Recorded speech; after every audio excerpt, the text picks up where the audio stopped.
Hi, this is Rob from SeeHowToDoIt.com. Before we start the video, we'd like to thank you for watching. We'd also like to ask you to please like, subscribe, and share on social media, and visit us at SeeHowToDoIt.com. Today we're going to show you how to install a swamp cooler float and how to adjust it. Let's get started. This particular swamp cooler has never had a float installed, so we're going to install one. The reason for installing it is because if you have to fill it up with water, it might run low and then you might end up burning out the pump. Plus, it's a lot more convenient to run it so it automatically fills.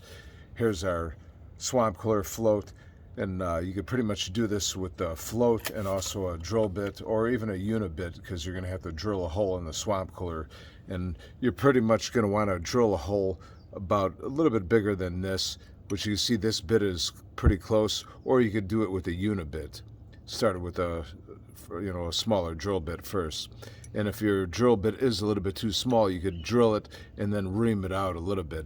This particular swamp cooler does already have a hole drilled, which it's right over here, so we're not going to have to drill it.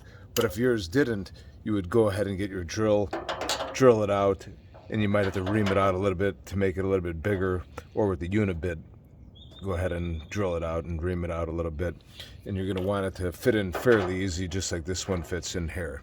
Before drilling out the hole, you're going to want to find the best place to locate your swamp cooler float, which you can see in here. In this particular swamp cooler, it came through the side, but if you're not able to access it, you're going to want to make sure that you have proper clearance where your pump is. Like right over here, going in the corner wouldn't be a bad idea, or even in the side over here, it wouldn't be bad. As far as drilling the hole for your swamp cooler float, you're going to want to make sure on the outside that you drill in the proper place. On a lot of them, you're going to want to go above the swamp cooler pan, possibly on the corner over here, and you're going to want to make sure on the inside that you're not going to be drilling into anything, and you're going to have proper clearance for your float. Or if you do have clearance, you might be able to go in here, which this one has non-removable doors with 2 doors. So you're going to want to make sure on the inside that you're positioning it properly. First, we're going to start off by removing the nut off of the swamp cooler float here. You're going to want to leave the washer on the float, and then you're going to want to position the float with the flow facing down, and we're going to go ahead and insert it in our hole here. And then we'll go ahead and put on our nut.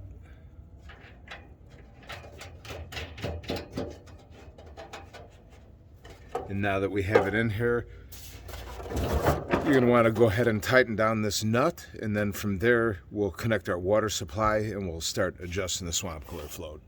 We've went ahead and connected our water supply line, which is pretty straightforward, and we also do have tutorials on that, which this is a 3/4 inch swivel adapter, which has a 1/4 inch nut, which also has a 1/4 inch sleeve in here, to irrigation tube, which is 1/4 inch, and then it goes into a 1/4 inch nut, which also has a 1/4 inch sleeve in here, and that's pretty straightforward. So now we'll get started filling it up and adjusting our float.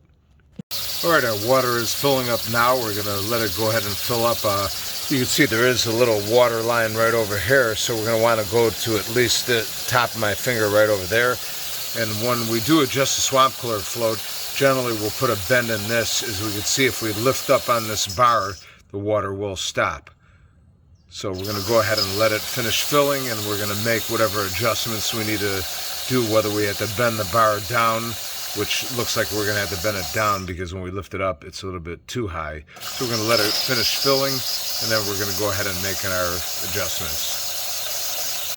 Okay, our float is pretty much finished filling. This is actually pretty much a perfect height. As you can see, we're right about over here. It's a little bit hard to see. So that's actually pretty good. But if it was a little bit low, what we'd do, we'd actually put a little bit of a bend here. We'd hold the float back over here and just put a little bit of bend there. And as you can see, the water is coming in now. And if it was actually too high, what we'd do, we'd hold it back over here again, and we just bend it down a little bit, and you can go by trial and error to get it to the height that you want. And always hold it back over here, because otherwise you could snap it off there. So that's pretty much how you're going to adjust it. And we also have tutorials on pretty much all phases of swamp cooler repair. Once again, we'd like to thank you for watching. Please like, subscribe, and share on social media, and visit us at seehowtodoit.com. Thank you.